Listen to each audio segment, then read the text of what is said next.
And for those of you who are of the Catholic faith, please remember that upcoming from June 21st to July 4th, there's going to be a fortnight of freedom. Fortnight, that's like a fancy way of saying 2 weeks.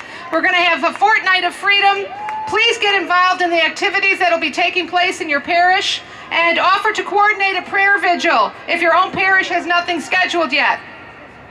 We're going to continue our program now, and I'm going to introduce to you a woman who has made not only an impact locally, but an impact nationally. About 15 years ago, when I was working in the Respect Life office of the Archdiocese, I got a call from a nurse at Christ Hospital in Oak Lawn who wanted to come and see me. Her name was Jill Stanek. And Jill wanted to tell me about something that was going on at the hospital where she worked. And when Jill came and saw me and a couple of other people, my colleagues, she told us a story that literally we began to cry at the table when she was telling us, because what they were doing at this hospital would be to deliver disabled babies early at maybe 22 weeks or 20 weeks. And if those babies somehow survived that delivery, they'd be placed in the dirty linen closets until they died. And Jill is the person who blew the whistle on this practice, these live birth abortions. And again, if you don't think one person can make a difference, because of Jill, we have a federal law that prohibits live birth abortions in this country. And it took a long time to do it in Illinois, but now we have a law in Illinois that prohibits live birth abortions. Jill has been the author of JillStanek.com. It's one of the most widely read pro-life blogs in the country. She's been doing that since 2005, and she's here today to tell us a little bit more about her own pro-life journey. Jill Stanek.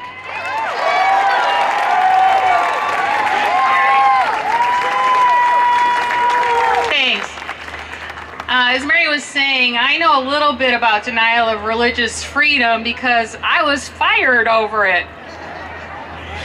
She indicated many of you know my story of happening upon late-term abortion at Christ Hospital and holding a little abortion survivor for 45 minutes until he died. It was a horrible, heartbreaking 45 minutes that compelled me to become a pro-life activist and give my life to pro-life activism full-time.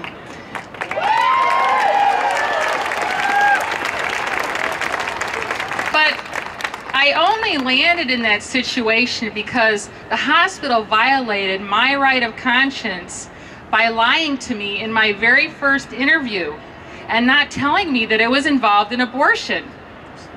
Why not? Because the hospital knew that if it alerted prospective employees that it was involved in abortion, they would take advantage of their First Amendment rights and walk away. It tricked me. And after I complained to the hospital leadership, I resolved that I would, then they promised me that I would not have to be involved in abortion unless there was an emergency. And when I asked them, what do you mean by emergency? Repeatedly, they refused to define what emergency meant to them. And so for the 2 years that I worked there after I went public, I lived under the threat of them trying to force me to betray my religious beliefs hanging over my head all the time. And indeed, there was one situation that came very close to a showdown had not my charge nurse changed her mind and blinked and assigned someone else what she was calling an emergency abortion rather than me. There's an agenda, as we all know, in America that is hostile to us. And that is because we stand in front of them engaging in full frontal hedonism because of our Judeo-Christian values.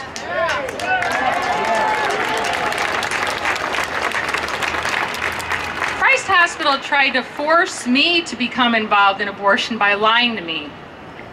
But now today, liberals are trying to force us to become involved in abortion head on.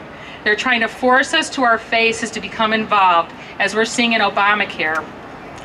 So we stand here today at a place where we as Americans never thought that we would.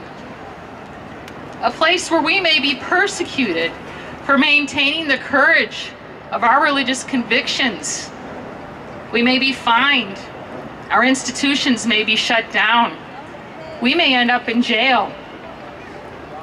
Catholic leadership is starting to call for civil disobedience.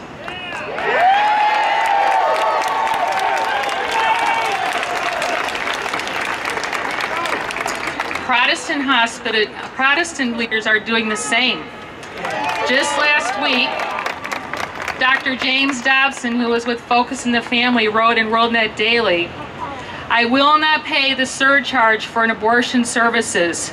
So come and get me if you want, Mr. President."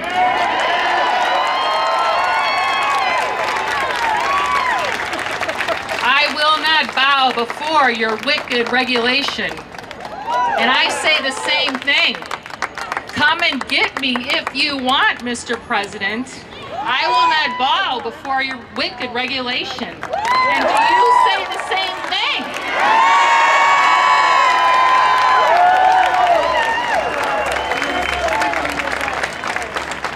But we must always bear in mind the price that we're paying for taking this stand now is so worth our effort because of the reward. After I close my eyes at final time on this earth, I so look forward to opening them in heaven to the sound of trumpets.